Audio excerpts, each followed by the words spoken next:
What's going on YouTube, Wildlion Games here, and I'm bringing you an honest review of Super Mega Baseball 4, the new installment of the series by Metalhead Software, who partnered with EA Sports for the first time to make this game. With tons of new features, new ballparks, and the help of a larger studio, is Super Mega Baseball 4 pitching a perfect game, or does it get pulled early? Let's find out. Graphics up first, and I have to tell you, I'm playing on PC, and at least on PC, it looks phenomenal. The shadows and the lighting are more dynamic and sharper than they've ever been. The player models and the stadium detail is all there, and the 6 new stadiums look fabulous. I even went through, I tested out all the stadiums for lighting in their different daytime, evening, and nighttime settings, and for the most part, they look very good. Vallejo Stadium during dusk has some really harsh shadows, and even on a higher end PC like mine, it still made it very difficult to see at the plate. I can only imagine this being more of a problem on the OG Xbox or even Nintendo Switch, this being a problem for many gamers. So just a fair warning, I know that some of the stadiums look good for me, but I do recognize that even on a PC, some of these shadows are pretty harsh and I can't even see the player details, so I can only imagine what it's like for console players. A couple of new player models have been added to the game, and while they look good, there are some issues with custom uniforms and logos being stretched across the player models, making everything kind of look distorted and awkward. Gameplay. This will be the shortest section of the review because all you need to know is if you like the way Super Mega Baseball 3 played, you're going to enjoy Super Mega Baseball 4. It hasn't changed. I would say that you could argue it's a little bit smoother, a little bit tighter now, but it's still Super Mega Baseball at its core, and they haven't messed with the gameplay, which is a good thing. That's not a complaint. I actually think that's great because if it ain't broke, don't fix it.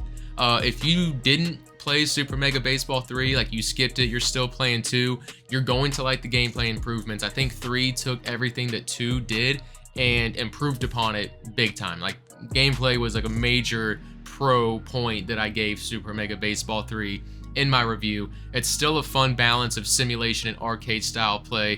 Super Mega Baseball 4 is great. Sound design, oh boy. All right, we just can't have nice things, can we? Like, before I rant, let's take a listen.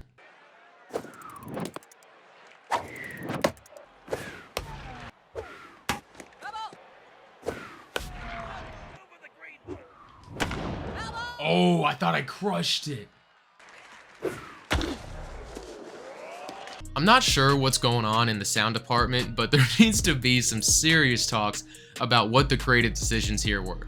For a second installment in a row, the gameplay sounds when the ball connects with the bat is atrocious. It sounded fine in Super Mega Baseball 1 and 2, and this was a major complaint of mine in Super Mega Baseball 3, and they've somehow still made it worse in Super Mega Baseball 4.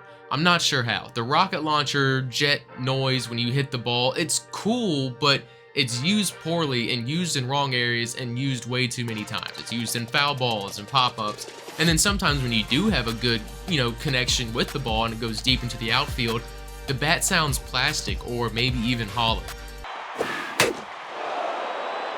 The female umpire sounds like a chipmunk and is extremely obnoxious. That's down. That's a strike. That's a strike. The positives of sound, because there are some, is actually the new addition of the in-game menu radio with the DJ. Friday night game between the Jacks and the Freebooters. Here's a hint. Oh, this song seems... this seems so familiar. Someone call in and remind me. I love that. It's actually a really fun addition. You got the music playing, the DJ interrupts it, he makes some funny comments, you have funny commercials for fake brands. I'm curious how many hours I will have to play before I actually start hearing and recognizing some of the same, commercials and lines, but for right now, 10 hours into the game, I'm really enjoying it. Reminds me of the old Madden 2005 days with the radio station for franchise mode. The only way I would take this to the next level would to have been to make it like the Madden 2005 radio station DJ, where it mentions like the happenings around the league week to week within your franchise mode. For example, you lose a tight game, or maybe you go to the playoffs, maybe a player retires in the off season. It would be cool if a DJ break was mentioning an event that happened in the league.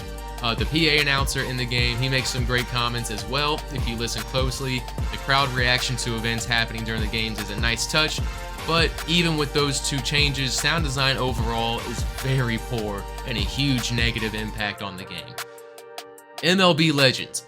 This is something many fans were unsure about, but rest assured it's an optional feature to the game if you don't want to mess with MLB Legends, unless you're playing pennant race. If you're a pennant race player, you have to play with MLB Legends on your roster. There's no way around it, and I'm not so sure how I feel about it. I'm not a big pennant race player myself. I just don't have enough time, unfortunately, to continually play the game on a weekly basis to, keep my, the 5 games that you have to play rating up. I've personally found the MLB Legends to be a fun touch, but also rather empty. Yes, it's a lot of fun. I get excited when I see baseball greats that I grew up watching, like Jason Giambi or Vladimir Guerrero or Matt Damon, step up to the plate.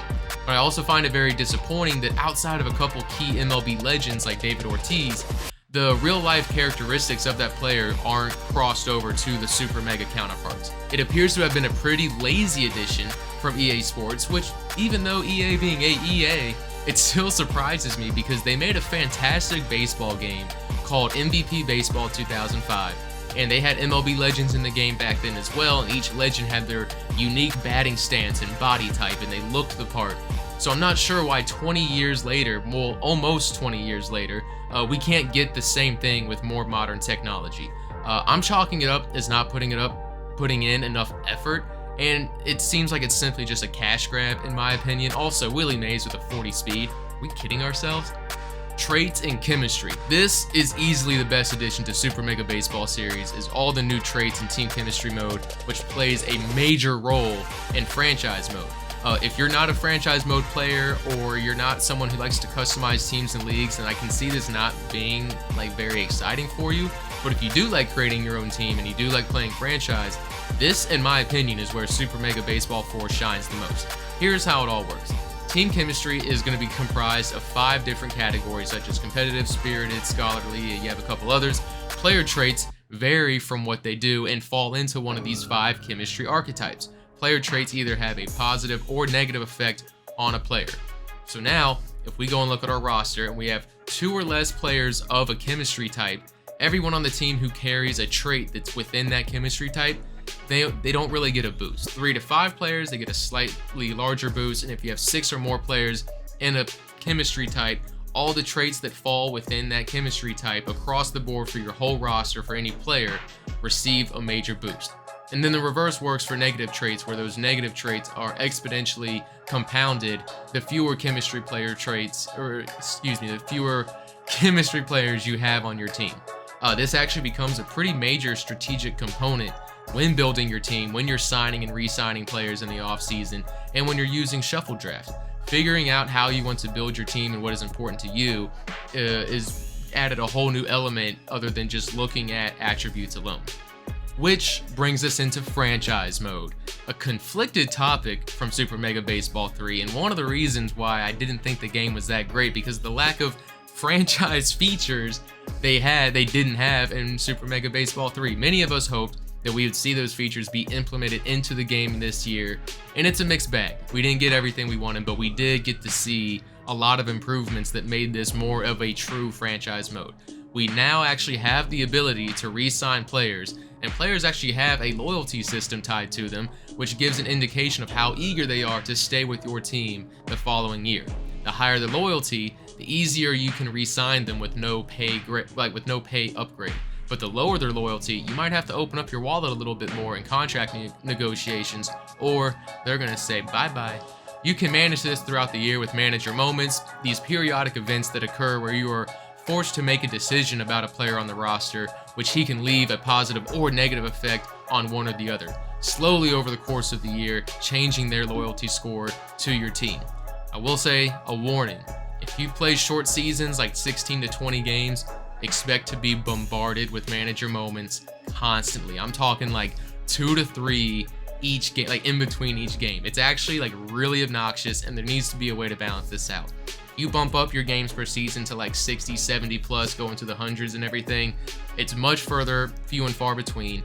Sometimes every other game, sometimes you'll go a couple games. Like if you're playing a 100-game season, you can go 2 games without seeing a manager moment. But if you're a short season player, it honestly just becomes more of a chore than a fun thing to do, just seeing those menus pop up everywhere. I'm sad to report we don't have a player draft and there are no trades. I'm actually personally okay with this, I think. We have to remember that Super Mega Baseball has never intended to be a simulation style game. I don't see them ever becoming a simulation style game. I do think it would be nice to sign players to a contract longer than 1 year, but the fact that we now have a way to build loyalty and trust with that player and to have the first option to sign them in the offseason, it does make a big difference, and it actually feels like franchise mode. And speaking of actually feeling like franchise mode, we can now actually have historic league stats, player stats, career stats for your team and across the league. Being able to see previous champions, being able to see career batting stats, pitching stats, all that stuff. Up to 50 seasons, I believe, is how far it goes. So that's major, because when Super Mega Baseball 3 released, there was no historic stats, which I was like, this is basically just season mode at this point. But we do have historic stats now in the game. You can see previous winners and career stats.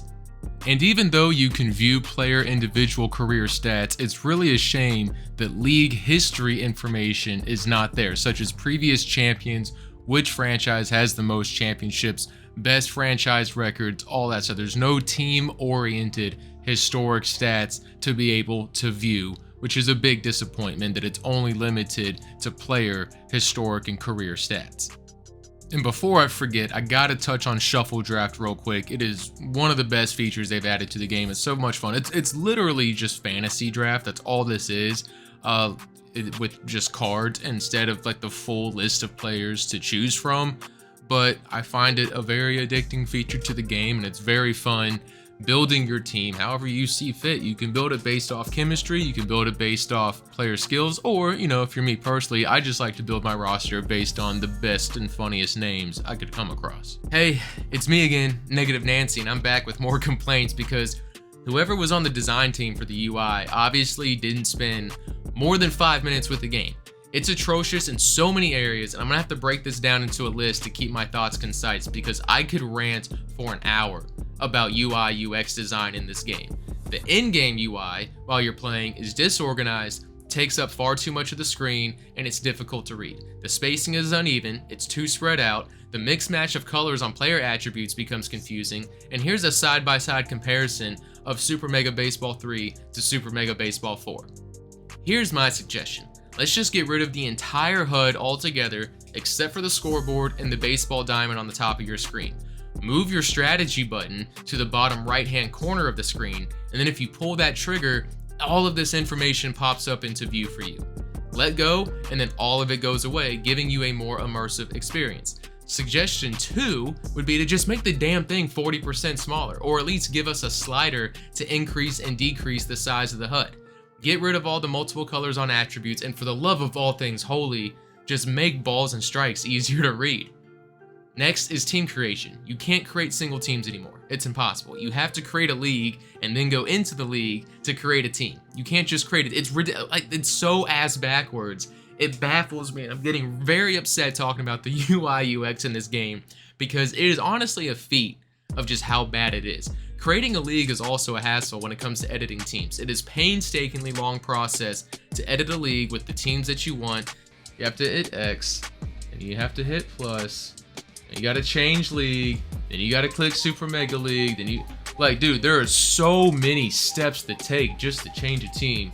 You're constantly exiting in and out of the same menus and sub-menus, and it just becomes exhausting. There are way too many steps to complete just a simple task. If I'm deciding on re-signing a player, I'm gonna need more than just his attributes. I need more than power, contact, speed, fielding. Like, I want his batting average, I want any errors, I want his home runs. I want to know what he produced on the field this season without having to exit the screen. Because I know I can exit, go to my team, find Mike Napoli, select him, view his career. He had 13 at-bats, 2 hits, right? So he's here. I'm not re-signing this dude, especially for $6 million. I'm not re-signing this dude.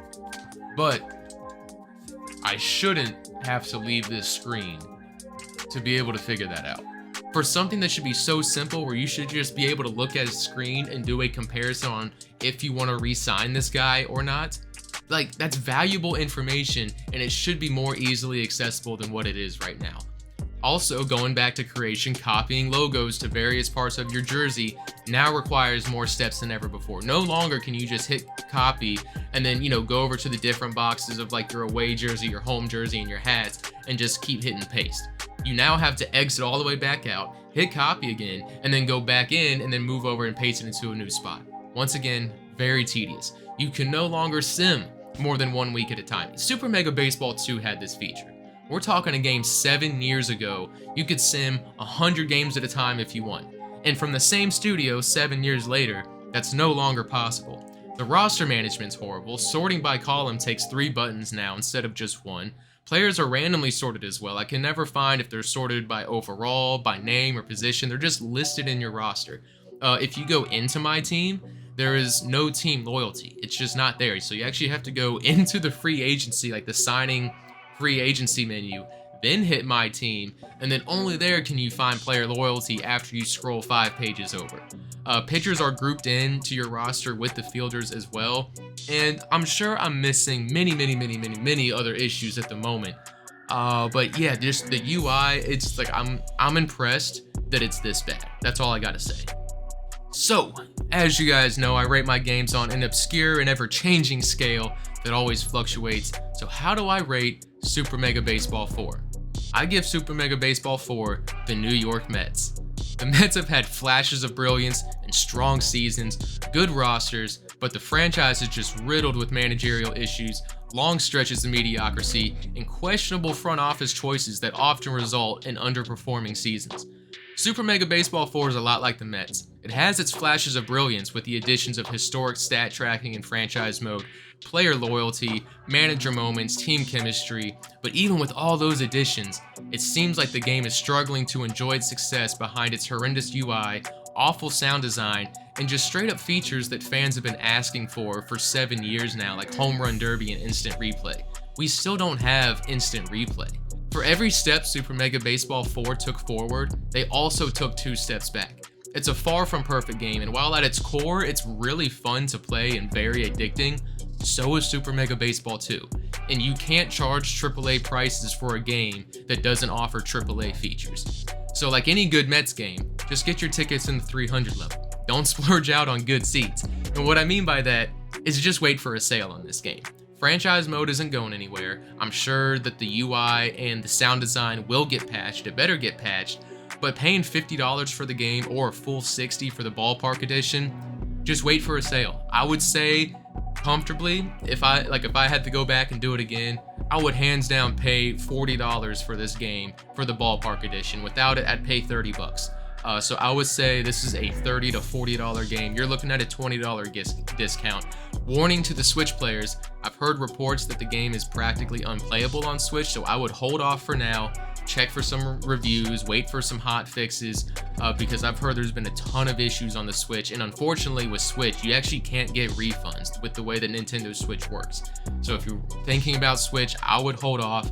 I haven't played it myself, I've only been playing on Steam, but just go check out some Switch reviews and double check before you make a purchase so that's it for me. I hope you guys enjoyed the video, and I hope you found this review thoughtful and entertaining and informative that helped you make a decision on what you want to do. Again, I know I have a lot of my own opinions on the game of what I think they should do better, but I'm hoping that you found it as I try to keep it as objective as possible is what I'm saying. So if you enjoyed it, I'm still going to bring out some Super Mega Baseball 4 content, and I'm still going to continue playing the game. So if you want to check out more content about the game or even just other sports, stay tuned to the channel, and I'll catch you around next time. Peace.